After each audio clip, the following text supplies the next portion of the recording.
읽겠습니다. 속이는 술잔. 속이는 술잔에 속지 않기를 축복합니다. 오늘 본문에 보면 이웃에게 술을 마시게 하되 자기의 분노를 더하여 그를 취하게 한다, 이렇게 말을 하고 있는데요. 오늘 이 자기의 분노라고 표현된 단어, 이 함테카의 이 원형격인 헤메트는 뜻이 좀 몇 개가 더 있습니다. 가죽 부대라는 뜻도 있고, 그리고 독이라는 뜻도 있어요. 그리고 분노라는 뜻도 있습니다. 우리 성경은 이제 분노로 해석을 했죠. 그런데 이제 뭐 문맥상 조금 보면 뭐 분노를 더해서 술을 주었다라고 하는 거 좀 우리 말이 좀 어색하죠. 그런데 이제 조금 더 쉽게 하면 술을 마시도록 술 가죽 부대를 주었다, 이렇게 하면 조금 부드럽죠. 가죽 부대를 술 마시라고 줬다, 뭐 이렇게 술병을 주었다, 술잔을 주었다. 그리고 독이라는 표현도 조금 뭐냐면 그의 술에 독을 타서 함께 주었다, 이런 의미가 되는 것입니다. 저는 독이라는 의미가 가장 잘 어울린다고 생각을 합니다. 그에게 술을 주는데 그가 받는 술에는 뭐가 들어있냐면 독이 들어있다는 것이죠. 독이. 그래서 NIV, 우리가 이제 영어 성경 가장 많이 보는 것 중에 하나죠. 술병이라고 해놨고, 이제 ASV는 독이라고 했고, RSV는 분노라고 번역을 했고, 우리나라 개혁개정도 개혁 한글 때부터 분노라고 표현을 해놨습니다만은, 저는 좀 독이라는 게 더 개념상 맥락상 맞다. 왜냐하면 뒤에 말씀에, 그러니까 이게 그냥 단어적으로만 해석을 하면 이런 실수들이 좀 나올 수가 있어요. 단어만 가지고 해석을 하면. 근데 원래 단어라는 것은 앞뒤 문맥을 통해서 의미가 다시 재발견돼야 되기 때문에 문맥상 보면 저는 그게 독이다, 독. 이렇게 좀 보는 것이 더 맞다 생각한다는 것입니다. 그래서 이제 이게 뭐냐면 그에게 술을 주어 먹게 하는데 독이 든 술을 먹게 했다. 자기의 이웃에게 독이 든 술을 먹게 하고, 그게 앞에 이야기한 것과 뒤에 말하는 것하고 같이 일치하기 때문에 저는 독이라고 좀 오늘 말씀을 하겠습니다. 여러분, 그러니까 술을 주는데 이 술이라고 하는 것을 여러 가지 뭐 의미로는 친한 척 할 수도 있는 거고, 화합하자는 뜻이 될 수도 있고, 여하튼 그 사람에게 좋은 의미로 술을 주지만 그 술 안에 뭐가 들어있다는 얘기를 하는 것이냐면 독이 들어있다는 것입니다.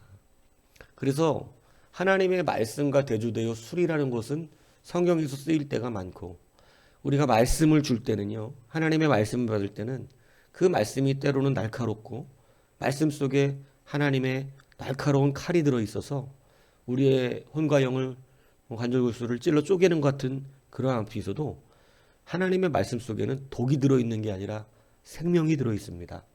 그래서 하나님의 말씀을 받는 우리에게는 때로는 너무나 가슴이 아프고 당시에는 슬픈 것 같지만 그 말씀이 결국은 우리를 어떻게 만드냐면 살아나게 만들고 생명의 길로 인도하며 결국은 자기가 틀렸다는 걸 깨닫게 하고 회개하고 바른 길을 걸어갈 수 있게 하는 게 바로 하나님의 말씀입니다. 그게 성령의 감화와 감동 안에 일어나는 것이죠. 그런데 술은 그렇지 않다는 것입니다. 술에는 뭐가 들어가냐면 독이 들어갑니다.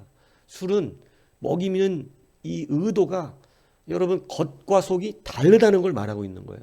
술을 먹이는 것은요, 뭐 친해서 먹고 뭐 이렇게 한다는 개념으로 겉으로는 나가지만 사실은 속에는 독이 들어 있어서 그에게 다른 목적을 향하여 그 술잔을 넘겨주고 있다. 오늘 본문은 이렇게 말하는 것이죠. 바로 바벨론이 그런 자들이라는 것입니다. 바벨론은 수많은 사람들에게, 수많은 민족들에게 마치 화합할 것처럼, 마치 우리가 한 형제인 것처럼 그렇게 그들에게 이 화친의 그러한 술잔을 나누어 줬지만 그 술 속에는 뭐가 들어있냐면 독이 들어있어서 그것을 마시는 자들마다 바로 바벨론의 목적에 따라 무너지게 되고 부서지게 되는 이러한 결과가 바로 나왔다, 이렇게 되는 거예요. 그래서 그 술을 먹인 목적이 오늘 본문의 15절에 보면 그를 취하게 하고 그 하체를 드러나게 했다, 이렇게 이야기합니다. 술을 먹인 이유가 하체를 드러나게 하게 한 거예요. 이게 무슨 얘기냐? 바로 술에 들어있는 독을 먹이면서, 여러분 이 우리가 성범죄하는 사람들의 뉴스들을 가끔 보십시오. 그들이 성범죄를 저지를 때 여러분 막 이 정신 못 차리는 그런 대학가에서도 가끔씩 그런 일이 벌어지잖아요. 술을 여자에게 잔뜩 먹이는 거예요. 예. 술을 먹이는 목적이 있습니다. 그게 뭐예요? 여자가 술에 취하여 여러분 정신을 차리지 못하면 이제 그렇게 해서 그 여자를 쉽게 얘기하면 겁탈하는 거죠. 하체를 욕보이는 것이죠. 그런 능욕하는 일을 사실은 겉으로는 우리가 뭐 친해지기 위해서, 우리가 서로 뭐 슬프니까 뭐 이런 이야기를 하며 서로 힘을 주고 위로하기 위해서라는 말이 있지만, 사실은 이 술에 독이 들어 있어서 그 술은 바로 그의 하체를 드러나게 하는 이런 엉뚱한 데 목적이 있었다는 것을 이야기하고 있는 것이죠. 그러니까 여러분 이 속이는 술잔이 되는 것이 바로 이 의미인 거예요. 그 술잔에는 바로 독이 들어있어 속이는 것이 되는 것이죠. 그래서 이 실제로요, 바벨론은 히스기야 때에 사신을 보내서 마치 히스기야를 위로하고 칭송하며 어떻게 이런 기적과 같은 일이 일어났는가, 어떻게 아수르를 이겼는가 막 이러면서 대단한 왕이시여 히스기야를 칭송하는 것 같이 이렇게 사신을 보냈습니다. 그래갖고 열왕기하에 보면 발라다들 바벨론 왕 부르닥 발라단이 히스기야가 병들어 땀을 들고 편지와 예물을 그에게 보냈다. 이 편지와 예물이 바로 술이에요. 근데 여러분 이 편지와 예물 속에 뭐가 들어있어요? 독이 들어있던 거예요. 사실은 진짜로 위로하고 격려하며 축하하기 위한 것이 아니라 사실은 이스라엘 유다의 사정을 보고 어떻게 우리가 유다를 이길 수 있을까? 어떻게 그들의 실제 상황을 엿보기 위한 바로 술을 가장한 독을 보냈던 것이죠. 근데 여러분 히스기야는 덥석 그 술을 어떻게 했습니까? 받아 먹어버립니다. 여러분 분별이 없었다는 거예요. 그래서 여러분 앞서 있는 술의 의미를 이야기할 때 술은 반드시 교만한 자를 속인다고 돼 있잖아요. 그죠? 우리가 앞에서 언어적인 해석의 의미를 살펴봤지 않습니까? 술은 반드시 성공한다. 교만한 자에게. 그러니까 여러분 히스기야가 교만했던 거예요. 하나님의 순수한 하나님의 은혜로서 아수르를 물리쳤는데, 그리고 자기의 병에서 노임을 받고 고침을 받아서 살아났잖아요. 그런데도 불구하고 그가 교만해져서 여러분 그 교만에 바로 이 독을 탄 술을 갖다 주니까 여러분 이 술은 교만과 얼마나 잘 달라붙는지 몰라요. 그죠? 마치 자석에 쇠가루들이 착착착 달라붙는 것처럼 여러분 이 술이 가니까 교만과 그대로 결탁되는 것이에요. 인간의 욕심은, 인간의 탐욕은 여러분 세상이 뿌려대는 이 술의 그러한 독약을 여러분 쉽게 받아먹게 된다 이것입니다. 그래서 여러분 히스기야는 바로 그것을 낼름 받아먹어 버렸어요. 그 발라보던 게 뭐냐면 그렇게 칭송을 받으니까 자랑하려고 하나님의 여호와의 성전 곡간부터 시작해서 모든 자기 나라의 모습들을 보여주는데 보니까 별게 없거든요. 예. 여러분 그러니까 여러분 하나님의 말씀 가운데 이렇게 되잖아요. 이사야가 히스기야에 와서 이렇게 말합니다. 히스기야 왕이여 여호와의 말씀을 들으소서. 여호와의 말씀이 날이 이르리니 왕궁의 모든 것과 왕의 조상들이 오늘까지 쌓아두었던 것이 바벨론으로 옮긴가 되고 하나도 남지 아니할 것이요. 여러분 독약을 먹은 술이 탄 독약을 먹은 교만과 연합된 그러한 술 먹은 자, 속이는 술잔을 받아든 자의 최후는 자기가 보여준 모든 것을 빼앗기게 된다라고 하는 이러한 결과였다라고 하는 것입니다. 그러니까 여러분 우리가 이러한 술잔을 조심해야 합니다. 우리의 교만과 우리의 탐욕은요 늘 이런 술잔에 넘어가기 쉬워요. 주님의 나라의 일을 하기 원하는 사람들, 여러분 성경의 히스기야가 보통 사람입니까? 우리보다 훨씬 믿음이 좋은 사람입니다. 훨씬 더 하나님 앞에 가까운 사람이고 하나님을 사랑하는 사람입니다. 그는 목숨을 걸어 개혁을 일으켰던 왕입니다. 그는 뒤로 물러섬이 없이 정말로 어떤 기기 집안도 없이 여러분 수많은 이 우상 숭배자들을요 히스기야가 목숨 걸고 처단했어요. 그랬던 왕도 여러분 교만이라고 하는 뿌리가 순간 올라올 때에 넙죽 이 교만의 술자를 받아먹는 이러한 실수를 하게 되더라는 것이죠. 여러분이 하물며 우리의 삶 속에서 우리가 그토록 기도하고 구하고 바라지만 여러분 우리가 무언가 이루어낸 것 같고 내가 많은 물질을 갖고 교회를 섬긴 것 같고 내가 많은 사람들을 전도해서 정말로 이 교회 전도한 게 제가 다 한 겁니다. 이러한 어떤 위치에 올라갈 수준이 됐을 때 여러분 그 술잔을 피할 수 있겠습니까? 권세가 높아지고 명예가 높아져서 뭔가 세상 사람들에게 이목을 끌고 많은 사람들이 볼 때 그래도 뭔가 힘께나 쓰는 사람처럼 우리가 보여지는 그 순간에 여러분 바벨론 사신이 여러분에게 오지 말라는 법이 있습니까? 교만으로 가득 차서 내가 이 교회를 세우는데 크게 일조했지. 내가 목사님의 주거를 내가 다 책임졌지. 저 집도 내가 사드렸지. 저 차도 내가 사드렸지. 이런 수준이 되면 여러분 바벨론 사신을 이길 수 있겠습니까? 우리의 교만이 술잔과 연합되지 않을 수 있겠습니까? 그래서 하나님께서 여러분을 사랑하시는 줄로 믿습니다. 속지 않게 하기 위해서 여러분 아예 그 자리로 안 오시는 거죠.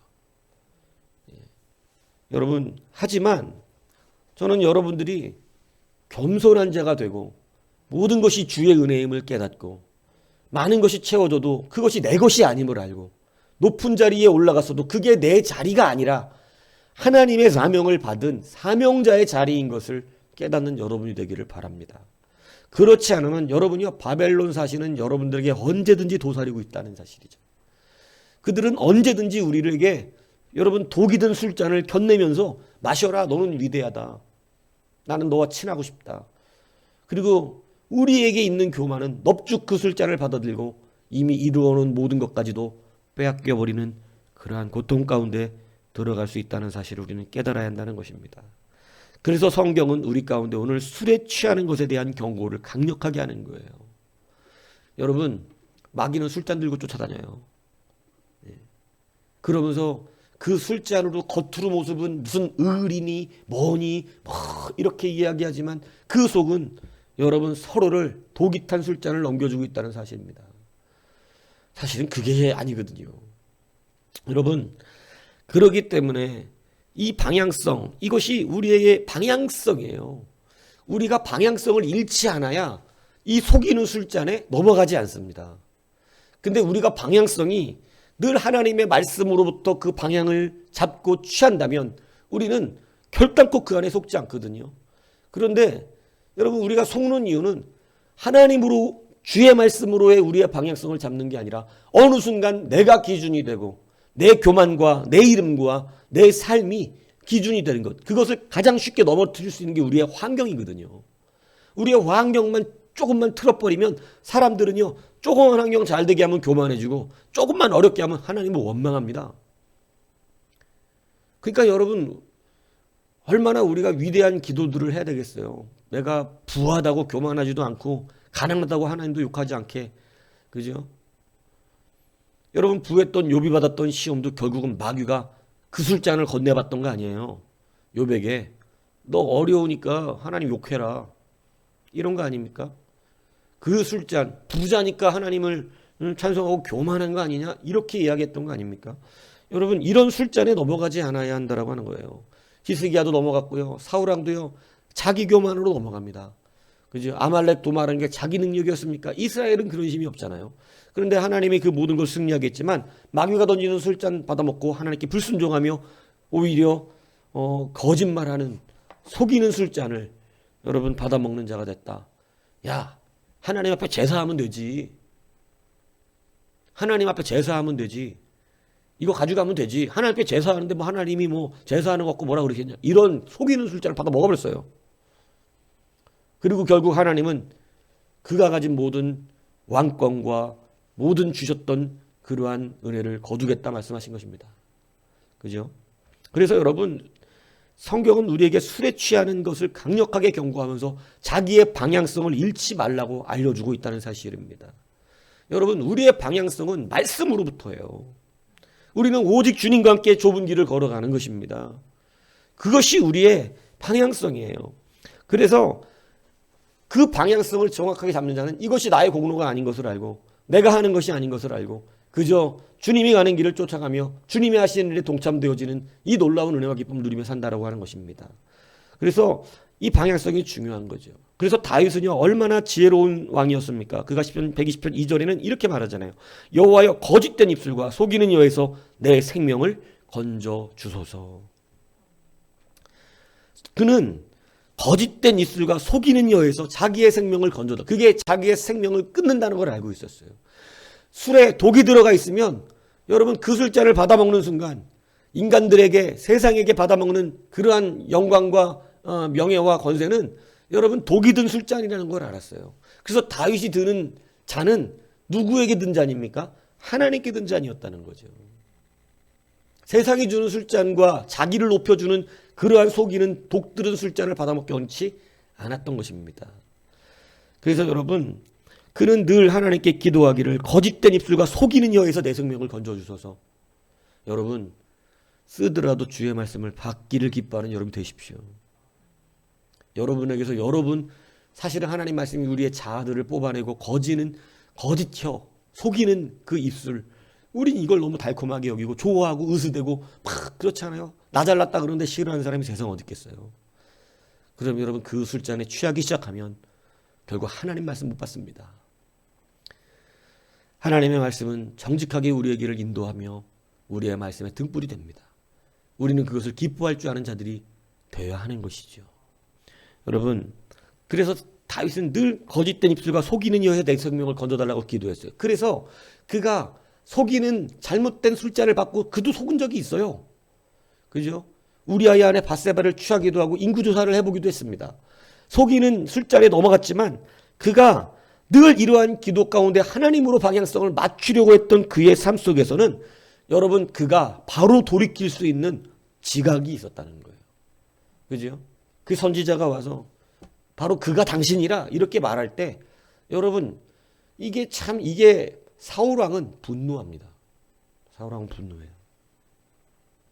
히스기야 왕은 이사야 말을 듣고 이사야에게 함부로 뭐라 그러지만 하나님이 옳습니다. 나한테 안 일어나니까 뭐 됐지 뭐 이렇게 나가는 거예요. 다윗은 회개합니다. 이게 하나님 말씀을 받는 자와 받지 못하는 자의 차이예요. 늘 하나님의 속이는 여를 거절하고 바른 하나님의 말씀 받으려고 하는 자가 여러분 회개의 때 회개를 얻으라는 것이에요. 말씀드렸잖아요. 범죄한 것보다 중요한 것은 회개할 수 있는가입니다. 정말로 그 말씀을 나의 생명의 말씀으로 받는가예요. 오늘 그렇기 때문에 다윗은 이러한 기도를 통해서 하나님의 말씀이 그에게 그의 잘못을 지적할 때에 여러분 그는 회개하고 다시 하나님께 방향성을 맞추는 자가 되었다는 것이죠. 이것이 굉장히 자기의 길을 지키는 자의 슬기로움입니다. 그래서 잠언 14장 8절에 보면 슬기로운 자의 지혜는 자기의 길을 아는 것이라도 미련한 자의 어리석음은 속이는 것이니라. 이렇게 말씀하고 있어요. 슬기로운 자는 자기의 길을 알아요. 미련한 자의 어리석음은 속이는 것이에요. 자기의 길을 속여요 스스로. 여러분 이것처럼 어리석은 것이에요. 낭떠러지로 가고 있는 길을 끝까지 속여서 떨어져 죽으면 누구 책임인 겁니까? 여러분 슬기로운 자는요 자기의 길을 정확하게 압니다. 내가 어디서 있는지 정확하게 깨닫게 됩니다. 자기의 길을 스스로 속여서 자기가 괜찮은 그러한 길로 걸어가고 있다고 생각하지 않습니다. 그래서 슬기로운 자는 자기의 길을 깨닫고 바른 길을 걸어가지만 어리석은 자는 자기의 길을 끝까지 속입니다. 그러니 속이는 술잔을 받아먹기를 기뻐합니다. 너 잘하세요. 너 잘났어요. 네 팥들 굿뜨거요. 이거를 기뻐한다는 것이죠. 그러나 여러분 하나님의 말씀은 그러한 립서비스가 아니라 우리의 영혼을 소생시키며 우리의 생명을 살리며 여러분 세상의 구렁에서 우리를 건져 바른 방향성을 제시하는 길임을 여러분 확신하시기를 바랍니다. 그래서 우리는 여러분 속이는 술잔을 구별할 줄 아는 여러분이 되시기를 바랍니다. 세상은요 수많은 속이는 술잔들이 우리 가운데 독을 타고 우리의 교만과 결탁하려고 호시탐탐 우리를 노리고 있다라고 하는 거예요. 그들의 목적은요 우리의 하체를 드러내는 것입니다. 수치를 만들어주는 거예요. 죄의 수치. 그래서 여러분 그것이 우리를요 고통스럽게 하고 아프게 하며 결국은 멸망되게 되는, 이스라엘이 왜 무너졌습니까? 바벨론에게 속아 그 술잔을 받아먹고 결국은 옷 벗긴 자와 같이, 그지요? 마치 능욕을 당한 그러한 여자처럼 여러분 아주 수치스럽고 고통스러운 벌거벗겨진 상태가 되어버리고 말았다는 것입니다. 여러분 얼마나 수치스럽습니까? 그죠? 술 먹고 옷 벗겨져 널브러져 길바닥에 잠자고 있는 여자와 같이 된 거 아니에요? 그렇게 돼버리고 말았어요. 이것이 속은 자의 결말이었습니다. 속은 자의 고통이었습니다. 오늘 여러분 그런 술잔에 속지 아니하시기를 바랍니다. 속이는 자의 술잔, 세상이 우리에게 주는 거짓말 넘어가지 마십시오. 달콤한 그러한 칭찬, 여러분 그런 거 기쁜 게 아닙니다. 우리는 진실로 주님 앞에서 내 길을 점검받는 거, 정직하게 서서 나 잘났다고 말해주는 말이 아니라 내 길을 정확하게 지도해주는 그러한 주님의 말씀에 귀를 기울여야 합니다. 그것이 살아나는 길입니다. 이제 이런 거짓된 우리의 교만에서 벗어나십시오. 이제 자기를 속이려고 하는 그러한 교만에서 벗어나십시오. 이제는 진실로 내 길을 하나님의 말씀 앞에 비추어 보십시오. 진실로 내 욕심을 내려버리십시오. 그리고 주님이 인도하시는 그 길로 걸어가십시오. 그것이 오늘 우리가 속이는 술잔에서 벗어나며 주님과 함께 그 길을 걸으며 주님의 영광을 함께 누리는 그러한 길이 된다고 하는 사실을 여러분 기억하셔야 합니다. 그래서 디모데 후서에서도 그들 중에 남의 집에 가만히 들어가 어리석은 여자를 유인하는 자들이 있으니 그 여자는 죄를 중히 지고 여러 가지 욕심에 끌림바 되어 항상 배우나 끝내 진리의 지식에 이를 수 없느니라 성경은 말합니다. 여러분 자기의 욕심이 끌리니까 가만히 들어가서 어리석은 여자를 유인하는, 수많은 거짓말로 호리는 그러한 사람에게 속아서 항상 하나님의 말씀을 듣고 배우지만 진리의 지식에는 이를 수가 없는 그러한 자가 된다. 방향이 완전 틀렸고 그 길이 완전 다르다. 이렇게 말씀하고 있는 거 아니에요. 이 어리석은 여자가 누굽니까? 이런 우리가 되지 않기를 바라요. 우리는 자기의 욕심에 끌리는 자가 되어서는 안 됩니다. 여러분 이것을 지금까지 우리가 제고하고 있지 않습니까? 여러분 오늘 우리가 이것을 위하여 하나씩 하나씩 걷어내고 비로소 하나님이 우리 가운데 일할 수 있는, 이제는 맡겨도 되시는, 우리 가운데 이런 것 저런 것을 주셔도 괜찮아지는 그러한 상태가 되는 것입니다.